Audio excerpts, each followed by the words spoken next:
جو نبی کریم صلی اللہ علیہ وسلم تھے ان کے سب سے پہلے معاون کون تھے، سب سے پہلے ان کے ساتھ دینے والے کون تھے جنہوں نے ان کے لیے قربانی دی، اس ذات کا نام بتائیں تو ایڈورڈ گبن بھی کہے گا وہ ابو بکر صدیق رضی اللہ تعالیٰ عنہ تھے۔ اب دیکھیں کافر کہے گا، آپ تو مسلمان ہیں، ہر مسلمان کا عقیدہ ہے کہ قرآن یہی کہتا ہے، حدیث یہی کہتی ہے، اور ساری دنیا کے کافر بھی آج تاریخ جو لکھتے ہیں وہ یہی کہتے ہیں کہ نبی کریم صلی اللہ علیہ وسلم کے سب سے پہلے ساتھ دینے والے، تعاون کرنے والے، نصرت کرنے والے، مدد کرنے والے، اس ذات کا نام کیا تھا؟ سارے بولے، یہ تو ہے نا بات۔ اب دیکھیے یہاں حضور پہ حال آیا، وہیں ابو بکر پہ بھی حال آیا۔ اب اللہ نے یہ آیت نازل فرمائی سورہ توبہ کے اندر، آیت نمبر ہے 40، یہ آپ کے وظیفے کا حصہ ہے۔ اب دیکھیے سارے نقصان کس کو دینا چاہ رہے تھے؟ حضور کو بھی اور ابو بکر صدیق کو بھی۔ جو حضور کا دشمن تھا وہی ابو بکر صدیق کا دشمن تھا یا نہیں تھا؟ جو حضور کا مخالف تھا وہ ابو بکر صدیق کا مخالف تھا یا نہیں؟ ایسا تھا مکے میں کیا کہ حضور کی جو ہے وہ توہین کرتے ہوں اور ابو بکر کو سر پہ بٹھاتے ہوں؟ انہیں پتہ تھا کہ حضور کے ساتھ ہیں ابو بکر، اور ابو بکر نے حضور کا ساتھ چھوڑنا نہیں، اور حضور علیہ السلام کے ساتھ ہر جگہ رہنا ہے، تو حضور علیہ السلام کا ساتھ دینا ہے، اس لیے حضور کا مخالف ابو بکر کا مخالف ہو جاتا تھا۔ اور آج جو ابو بکر صدیق کی مخالفت کرے گا وہ در حقیقت نبی کریم صلی اللہ علیہ وسلم کا مخالف ہے، یہ بات ہے روز روشن کی طرح۔ اس لیے اب دیکھیے قرآن نے کہا إِلَّا تَنْصُرُوهُ فَقَدْ نَصَرَهُ اللَّهُ إِذْ أَخْرَجَهُ الَّذِينَ كَفَرُوا ثَانِيَ اثْنَيْنِ کس کو کہا اللہ نے؟ ابو بکر صدیق کو۔ ثانی اثنین اذ یقول لصاحبہ، اور اذ ہما فی الغار پہلے کہا کہ غار کے اندر جو آپ کے ساتھ دوسرا تھا میرے پیغمبر، قرآن کہہ رہا ہے حضور کے ساتھ غار میں کون تھا؟ غار ثور میں۔ ہر بچے کو پتہ ہے نا، ہر مرد عورت کو پتہ ہے، تو ابو بکر کو تو قرآن بیان کر رہا ہے، جس کی شان قرآن بیان کرے۔ آج کوئی بندہ کہے میڈیا میں کہ ابو بکر کا ایمان ثابت کریں، ابو بکر صدیق کا اسلام ثابت کریں، تو وہ جھوٹا لعین آدمی ہے۔ آپ اپنا ایمان خراب نہ کریں، بلکہ جو ہے آپ ابو بکر صدیق کو قرآن کے ترازو میں دیکھیں۔ ثانی اثنین اذ ہما فی الغار، یار غار آپ کے بن گئے۔ قرآن نے کہا نبی کا یار غار کون ہے؟ آپ اپنے بیٹے کے لیے گندا دوست پسند نہیں کرتے، آپ اپنے بیٹے کو برے دوست سے بچاتے ہیں، اللہ اپنے نبی کو برے دوست کے ساتھ جوڑے گا؟ آپ دیکھیں نا، یہ قرآن کہہ رہا ہے جو نبی کا دوست ہے وہ برا ہو سکتا ہے؟ آپ پیر صاحب کا بیٹے کا دوست برا نہیں ہو سکتا، مولانا صاحب کے بیٹے کا دوست، ڈاکٹر صاحب کے بیٹے کا دوست۔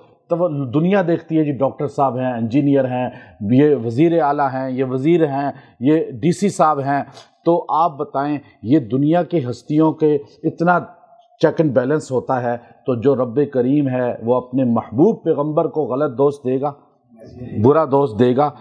تو آج تنقید سب سے پہلے جب ابو بکر پہ کوئی کرے تو آپ سوچ لیں یہ ابو بکر صدیق کا دشمن نہیں ہے، در حقیقت سرکار دو عالم کا دشمن ہے، کہ جو غلط دوست، تو پھر غلط دوست بندہ دوست سے ہی پہچانا جاتا ہے۔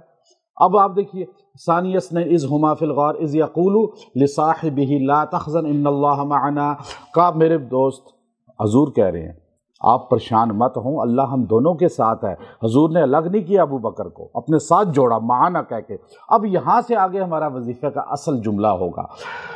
اب ابو بکر صدیق پریشان حضور علیہ السلام کے لیے، اپنے لیے نہیں، اور حضور نے ان کو اپنے ساتھ جوڑ دیا کہ ایک ہیں ہم، معنا کہہ کے بتا دیا کہ میں الگ نہیں، ابو بکر مجھ سے الگ نہیں، قیامت تک ایک ہیں۔ آج بھی روزے میں ایک ہیں یا نہیں؟ مدینے میں ایک ہیں یا نہیں؟ اور جو نہ مانے لیکن ہیں ایک، کیونکہ قرآن بھی کہہ رہا ہے، حدیث بھی کہہ رہی ہے، اور ہماری آج 14ویں صدی کی آنکھیں بھی دیکھ رہی ہیں کہ مدینے جانے والا روزے پہ جاتا ہے، حضور کے ساتھ ابو بکر کو دیکھتا ہے، نہ مانے پھر بھی دیکھتا ہے، نہ چاہے پھر بھی دیکھتا ہے، اور 1400 سال سے دیکھ رہا ہے۔ ان کی آج تک خواہش پوری نہیں ہوئی جو نہیں چاہتے تھے، لیکن قیامت تک نہیں ہوگی، اور جب جنت میں حضور کے ساتھ ابو بکر کو بیٹھا ہوا دیکھیں گے پھر تو ان کو سمجھ آ ہی جائے گی۔ اب آپ دیکھیے آگے فَأَنزَلَ اللَّهُ سَكِينَتَهُ عَلَيْهِ، اب اللہ نے سب سے پہلے ابو بکر غمگین تھے، پریشان تھے بہت زیادہ کہ حضور علیہ السلام، دیکھیے آپ کی جیب میں 1 لاکھ روپیہ ہو تو آپ یہاں سے پیدل چلتے ہوئے، بائک پہ جاتے ہوئے، گاڑی پہ جاتے ہوئے پریشان ہوتے ہیں کہ بڑی قیمتی چیز ہے، کسی نے امانت دی ہے۔ آپ کے پاس 1 لاکھ ہو تو آپ اس امانت کے لیے خوفزدہ ہوتے ہیں، ٹینشن میں ہوتے ہیں، اور جس کے پاس اللہ کی اتنی قیمتی امانت ہو وہ ابو بکر کتنا پریشان ہوگا۔ اب آپ سوچئے اس بات کو، اب وہ پریشان کہ میرے پاس اتنی قیمتی اثاثہ ہے، ان کو کچھ نہ ہو جائے۔ آپ اس لیے پریشان تھے، اللہ نے فَأَنزَلَ اللَّهُ سَكِينَتَهُ عَلَيْهِ، اللہ نے آپ کے قلب پہ سکینہ نازل کر دیا، اطمینان نازل کر دیا۔ اللہ نے بالکل آپ اطمینان میں ہو گئے۔ علیہ وَأَيَّدَهُ، اللہ نے پھر آپ کی مدد بھی فرمائی۔ کس سے مدد فرمائی؟ اللہ نے آپ کی مدد فرمائی ایسے جنود، ایسے لشکروں سے جو آپ لم تروا، آپ دیکھ نہیں رہے تھے، آپ کو نظر نہیں آ رہے تھے۔ وہ لشکر کون سے تھے؟ بعض لشکر ایسے ہیں جیسے وہ باہر چھپے ہوئے تھے، وہ انس بھی ہو سکتے ہیں، جن بھی ہو سکتے ہیں۔ اور وَجَعَلَ كَلِمَةَ الَّذِينَ كَفَرُوا السُّفْلَىٰ، اللہ نے کافروں کی تمام تدبیروں کو سفلا کر دیا، ڈاؤن کر دیا، پست کر دیا، زیرو کر دیا۔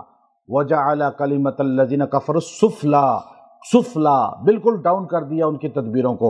وَكَلِمَةُ اللَّهِ ہی العلیٰ، اور اللہ کے کلمے کو، اللہ کے جملے کو، اللہ کی بات کو بلند کر دیا۔ واللہ عزیز حکیم، اللہ ہے ہی زبردست حکمت والا۔ اب یہ جملہ یاد رکھیں، اس وظیفے کو پڑھنے والے کو 3 نعمتیں نصیب ہوتی ہیں، 3 نعمتیں۔ پہلی کہ اللہ تعالیٰ سکینتہ، اس پہ اطمینان نازل کر دیتے ہیں۔ آپ کو غم ہو، ڈر ہو، خوف ہو، آپ کو ٹینشن ہو، ڈپریشن ہو، تو یہی آیت آپ کو، چونکہ ابو بکر کو ٹینشن سی، ڈپریشن تھا نبی علیہ السلام کے لیے، غم تھا، ڈر تھا، اللہ نے سب کچھ دور کیا۔ فَأَنزَلَ اللَّهُ سَكِينَتَهُ عَلَيْهِ وَأَيَّدَهُ بِجُنُودٍ لَمْ تَرَوْهَا، ایسے لشکروں سے جو نظر نہیں آ رہے تھے۔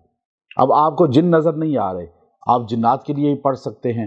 آپ کو دشمن اپنا نہیں پتا، مخالف نہیں پتا، منہ پر آپ کا محب ہے، پیٹھ پیچھے آپ کا سب سے بڑا دشمن ہے، آپ کو نہیں پتا اس کا، آپ اس کے لیے پڑھیں، اللہ آپ کو اس کے شر سے بچا لے گا، اللہ اس کو آپ سے دور کر دے گا، اللہ اس کا ذہن یا تو ٹھیک کر دے گا یا اس کے نقصان سے آپ کی حفاظت فرمائے گا۔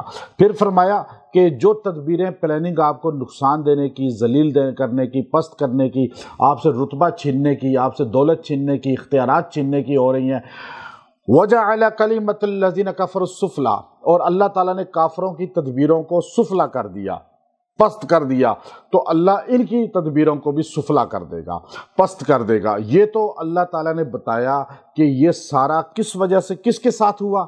یہ ابو بکر صدیق رضی اللہ تعالیٰ عنہ کے مخالفین کے ساتھ ہوا، اور ابو بکر صدیق رضی اللہ تعالیٰ عنہ کی برکت سے ما اول برکتکم بآل ابی بکر، یہ حضرت سلمان فارسی نے کہا تھا جب تیمم کی آیت نازل ہوئی تھی، حضرت عائشہ کا جو ہار گم ہو گیا تھا، اس کو تلاش کرتے کرتے فجر قضا ہو رہی تھی، تو حضور علیہ السلام تلاش کروانے میں لگے رہے، تو ابو بکر صدیق غصے میں آ گئے کہ بیٹی تم کیا کر رہی ہو؟ حضور علیہ السلام تمہارے ہار کی وجہ سے اتنی محبت کرتے تھے حضرت عائشہ سے کہ وہ اس میں لگے ہوئے ہیں اور صحابہ انتظار کر رہے ہیں نماز کے لیے، تو پانی بھی نہیں ہے، اب پانی کہاں سے تلاش کریں؟ تو اس وقت جو ہے اللہ نے تیمم کی آیت نازل فرمائی، قرآن کی آیت ہے، قرآن پاک کی صورتیں نازل ہوئیں، تو اس وقت سلمان فارسی نے وجد میں آ کے نعرہ لگایا تھا، ما اول برکتکم بآل ابی بکر، اے آل ابو بکر یہ تمہاری پہلی برکت نہیں ہے کہ تمہاری وجہ سے حکم تبدیل ہو گیا، کوئی قرآن کی آیت نازل ہو گئی۔ تو یہاں دیکھیے ابو بکر کی وجہ سے امت کو اتنا بڑا تحفہ ملا کہ اللہ نے فرمایا وَقَلِمَةُ اللَّهِ هِيَ الْعُلْيَا، یہ وظیفہ ہے، وَقَلِمَةُ اللَّهِ سارے پڑھیں، هِيَ الْعُلْيَا، واللہ عزیز حکیم، یہ ساتھ جوڑ کے پڑھنا ہے، وَقَلِمَةُ اللَّهِ هِيَ الْعُلْيَا وَاللَّهُ عَزِيزٌ حَكِيمٌ، اور اللہ ہی کی بات ہے جو ہمیشہ بلند ہوتی ہے۔ اب جو بندہ یہ صحیح طرح یقین سے پڑھے گا کہ اللہ کی باتیں ہی بلند ہوتی ہیں، کیونکہ اللہ خود ہی بلند ہے، برتر ہے، تو پھر وہ اللہ کی نافرمانی بھی نہیں کرے گا، ڈرے گا، یا دل میں خوف آئے گا۔ تو یہ جملہ جو بندہ 111 بار پڑھے گا اور پڑھ کے کسی بھی کام کے لیے پڑھے گا، چاہے وہ رتبہ چھن گیا ہے، خوف ہے، جنات کا خوف ہے، ایک بندہ کو جنات بہت تنگ کرتے تھے اور بار بار اس پہ آ جاتے تھے، تو میں نے اس کو، میں ایک جگہ پہ گیا تو وہ کہنے لگے باہر ملک میں، تو وہ کہنے لگے جی اس پہ بار بار آ جاتے ہیں، تو میں نے کہا جی آپ اس طرح کرو کہ آپ نے ہر وقت یہ جملہ پڑھتے رہنا ہے وَقَلِمَةُ اللَّهِ هِيَ الْعُلْيَا وَقَلِمَةُ اللَّهِ هِيَ الْعُلْيَا۔ تو یہ جب پڑھتے رہیں گے تو وہ اس کو جنات اٹھاتے تھے، اب وہ اپنے گھر میں لیٹا ہوتا تھا رات کو تو 2-3 کلومیٹر دور کہیں صبح ملتا تھا، یعنی یا تو اس کو اٹھا کے لے جاتے تھے یا وہ نیند میں چل کے خود چلا جاتا تھا۔ دونوں صورتوں میں ایسے کئی بار ہوا، اور بعض وقت حیران تھے کہ ایسی جگہوں سے ملا کہ جہاں بندہ پہنچ بھی نہیں سکتا تھا، پہاڑیوں کے ایسی جگہوں پہ۔ تو اب میں نے اس کو کہا کہ تم نے رات کو یہ پڑھ کے اپنے سینے پہ پھونک کر دعا کر کے سونا ہے۔ اب جب سے اس نے سونا شروع کر دیا وہ اپنے گھر میں ہی رہتا تھا، کوئی اس کو لے کے نہیں جاتا، اس کا ایسا دائرہ حصار ہو جاتا تھا۔ اللہ اس مخلوق سے بھی حفاظت کرتی ہے جو آپ کو نظر آتی ہے، اس مخلوق سے بھی حفاظت کرتا ہے جو نظر نہیں آتا۔ اللہ تعالیٰ ایسی تمام مخلوق سے حفاظت، آپ سے رتبہ چھین رہے ہیں، بلند ہو جائے گا واپس، تو آپ کو جتنی بھی تدبیریں خلاف کوئی کرے گا وَقَلِمَةُ اللَّهِ هِيَ الْعُلْيَا وَقَلِمَةُ اللَّهِ هِيَ الْعُلْيَا وَاللَّهُ عَزِيزٌ حَكِيمٌ وَقَلِمَةُ اللَّهِ هِيَ الْعُلْيَا وَاللَّهُ عَزِيزٌ حَكِيمٌ۔ آپ اس طرح پڑھتے رہیں۔ آیت نمبر 40 سورہ توبہ، اور ابو بکر صدیق رضی اللہ تعالی عنہ کی شان اور آپ کے مرتبے کو سامنے رکھ کر پڑھیں، اور تاریخ کی باتوں پر دھیان نہ دیں اور آج کل کے لوگوں کی باتوں پر دھیان نہ دیں۔